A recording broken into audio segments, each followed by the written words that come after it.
Assalamualaikum. Senang bisa kembali hadir menemui sahabat Adorable Islam dari berbagai negara. Semoga ukhuwah Islamiyah ini berlanjut terus hingga jannah. Amin Allahumma amin. Bismillah. Dalam Islam, ruh adalah salah satu rahasia terbesar dari penciptaan Allah. Keberadaan ruh adalah tanda kebesaran dan kekuasaannya yang menakjubkan. Ruh memberikan kehidupan kepada tubuh manusia, menjadikannya makhluk yang hidup, sadar, dan mampu mengenal Tuhan. Dalam Al-Quran, Allah memberikan petunjuk tentang ruh dan makna kehidupan, meskipun pengetahuan manusia tentang ruh sangat terbatas. Mari kita eksplorasi konsep ruh dalam Islam, berdasarkan ajaran Al-Quran, serta bagaimana ruh memberikan makna kehidupan bagi manusia, dengan penekanan pada perbedaan mendasar antara ruh dan tubuh. Tubuh manusia diciptakan dari unsur-unsur materi, seperti tanah, dan tunduk pada hukum-hukum fisika dan biologi. Tubuh manusia terdiri dari organ, darah, tulang, dan daging yang memerlukan nutrisi fisik seperti makanan dan minuman untuk bertahan hidup. Ruh, di sisi lain, adalah entitas spiritual yang ditiupkan oleh Allah ke dalam tubuh manusia, menjadikannya makhluk yang hidup. Ruh tidak memerlukan makanan atau minuman, melainkan nutrisi spiritual seperti ibadah dan zikir. Ruh adalah esensi kehidupan yang melampaui batasan fisik dan material tubuh.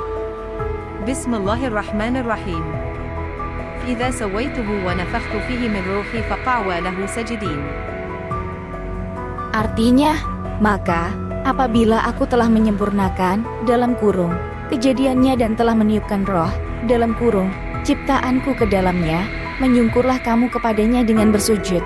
Quran Surah Al-Hijr ayat 29. Tubuh manusia tanpa roh hanyalah materi yang tidak bernyawa. Meskipun tubuh memiliki kemampuan biologi seperti melihat, mendengar, dan bergerak, semua ini hanya berfungsi ketika ruh hadir di dalamnya. Tubuh memiliki keterbatasan fisik dan bergantung pada kondisi eksternal seperti kesehatan dan lingkungan. Dalam Islam, ruh adalah sumber kehidupan, dan tanpanya, tubuh dianggap mati. Namun, ruh tidak dianggap sebagai faktor langsung yang menyebabkan organ-organ tubuh berfungsi secara fisik. Dari sudut pandang ilmu pengetahuan, fungsi organ-organ tubuh manusia dijelaskan melalui proses biologis. Misalnya, jantung memompa darah ke seluruh tubuh, otak mengatur sistem saraf, dan paru-paru bertanggung jawab untuk pertukaran oksigen dan karbon dioksida. Semua ini terjadi karena adanya sistem yang kompleks dan terkoordinasi dalam tubuh yang diatur oleh hukum-hukum alam seperti biokimia, fisika, dan fisiologi. Adapun ruh adalah sumber kehidupan dan kesadaran yang menghidupkan tubuh. Ruh memberikan kemampuan kepada tubuh untuk berpikir, merasakan, dan berhubungan dengan dunia luar serta dengan Allah. Ruh juga memungkinkan manusia memiliki moralitas, etika, dan kepekaan spiritual yang tidak dapat dijelaskan secara fisik. Bismillahirrahmanirrahim. ثم سواه ونفخ فيه من روحه وجعل لكم السمع والأبصار والأفئدة قليلا ما تشكرون. Artinya, kemudian Dia menyempurnakannya dan meniupkan roh dalam kurung ciptaannya ke dalam kurung tubuhnya, dan Dia menjadikan pendengaran, penglihatan, dan hati nurani untukmu dalam kurung, tetapi sedikit sekali kamu bersyukur. Quran Surah As-Sajdah ayat 9. Jadi, dapat dikatakan bahwa organ-organ tubuh berfungsi karena adanya mekanisme biologis yang Allah ciptakan. Dan ruh adalah pemberi kehidupan yang memungkinkan tubuh ini hidup dan berfungsi sebagai makhluk yang sadar. Pengetahuan manusia tentang tubuh terus berkembang melalui ilmu pengetahuan dan teknologi. Manusia mampu memahami, menganalisis, dan memodifikasi tubuh melalui medis, bedah, dan berbagai intervensi biologis. Namun, tubuh tetap memiliki keterbatasan dan takdirnya adalah kefanaan. Sebaliknya, pengetahuan manusia tentang ruh sangat terbatas. Ruh adalah misteri ilahi yang tidak bisa dijelaskan secara lengkap oleh sains atau pemikiran rasional.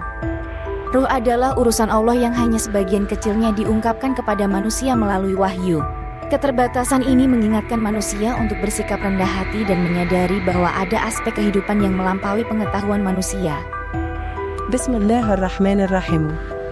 Wa yaslunaka 'ani ar-ruhi qul ar-ruhu min amri rabbi wa ma utitum min al-'ilmi illa qalilan. Artinya, mereka bertanya kepadamu, dalam kurung, Nabi Muhammad, tentang roh. Katakanlah, roh itu termasuk urusan Tuhanku, sedangkan kamu tidak diberi pengetahuan kecuali hanya sedikit. Quran Surah Al-Isra ayat 85.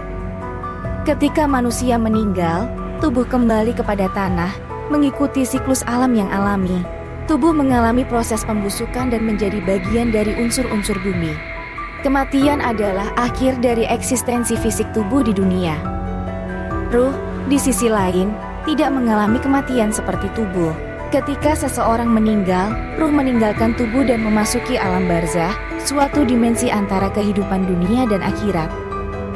Ruh tetap hidup, menjalani fase-fase tertentu sampai hari kebangkitan, di mana ia akan kembali bersatu dengan tubuh dalam bentuk yang baru. Ini menunjukkan bahwa ruh memiliki keberadaan yang terus-menerus, tidak terikat oleh hukum fisika seperti tubuh. Bismillahirrahmanirrahim. أولاه يتوفى الأنفس حين موتها والتي لم تمت في منامها فيمسك التي قضى عليها الموت ويرسل الأخرى إلى أجل مسمى إن في ذلك ليت لقوم يتفكرون. Artinya, Allah menggenggam nyawa, dalam kurung, manusia, pada saat kematiannya dan yang belum mati ketika dia tidur. Dia menahan nyawa yang telah dia tetapkan kematiannya dan dia melepaskan nyawa yang lain sampai waktu yang ditentukan. Sesungguhnya pada yang demikian itu benar-benar terdapat bukti-bukti, dalam kurung, kekuasaan, Allah bagi kaum yang berpikir. Quran Surah Az-Zumar ayat 42. Tubuh manusia berfungsi sebagai sarana untuk menjalankan tugas-tugas duniawi. Meskipun penting, tubuh hanyalah alat yang sementara. Tujuan hidup manusia tidak hanya terbatas pada pemenuhan kebutuhan fisik seperti makan, minum, dan reproduksi, tetapi juga pada pemenuhan tanggung jawab spiritual. Ruh adalah inti dari tujuan hidup manusia. Allah menciptakan manusia untuk beribadah kepadanya, dan ruh adalah entitas yang menjalankan fungsi spiritual ini. Ruh mengarahkan manusia untuk mencari makna sejati kehidupan, yaitu pengabdian kepada Allah. Melalui ruh, manusia dapat mencapai kebahagiaan sejati yang melampaui kebahagiaan fisik, yaitu kedekatan dengan Allah di dunia dan akhirat. Bismillahirrahmanirrahim. وَمَا خَلَقْتُ الْجِنَّ وَالْإِنسَ إِلَّا لِيَعْبُدُونِ. Artinya, dan aku tidak menciptakan jin dan manusia melainkan supaya mereka beribadah kepadaku. Quran Surah Az-Zariyat ayat 56. Ruh adalah misteri ilahi yang memberikan manusia kehidupan, kesadaran, dan tujuan. Meskipun pengetahuan kita tentang ruh terbatas, Al-Quran memberikan petunjuk yang cukup untuk memahami pentingnya ruh dalam kehidupan kita. Perbedaan mendasar antara ruh dan tubuh menunjukkan bahwa manusia memiliki dimensi yang lebih tinggi daripada sekadar entitas fisik. Dengan menjaga kesehatan ruhani melalui ibadah, takwa, dan amal saleh, kita dapat menjalani hidup yang bermakna dan mencapai kebahagiaan di dunia dan akhirat. Dalam tradisi non-Islam, hubungan antara jiwa atau roh dan tubuh juga sering dianggap sebagai dua entitas yang berbeda tetapi berinteraksi selama hidup. Namun, interpretasinya bisa berbeda-beda, seperti dalam Hindu dengan konsep reinkarnasi atau dalam Buddha dengan konsep kesadaran yang terus berubah. Dalam Islam mengajarkan bahwa roh akan dihisab atau diperhitungkan setelah mati berdasarkan perbuatan seseorang selama hidup di dunia, dan kemudian akan dimasukkan ke dalam surga atau neraka. Agama-agama lain juga memiliki pandangan mengenai ruh dan kehidupan setelah mati, tetapi konsepnya berbeda. Mari kita bersyukur atas anugerah ruh ini dan berusaha menjalani hidup sesuai dengan kehendak Allah, agar ruh kita tetap dalam keadaan yang suci dan diridhai olehnya sehingga kelak dapat berada di surganya sebagaimana yang kita semua sangat idam-idamkan. Semoga bermanfaat. Terima kasih sudah menonton hingga akhir video. Mohon dimaafkan jika ada kesalahan. Mohon diungkapkan jika ada yang sayang.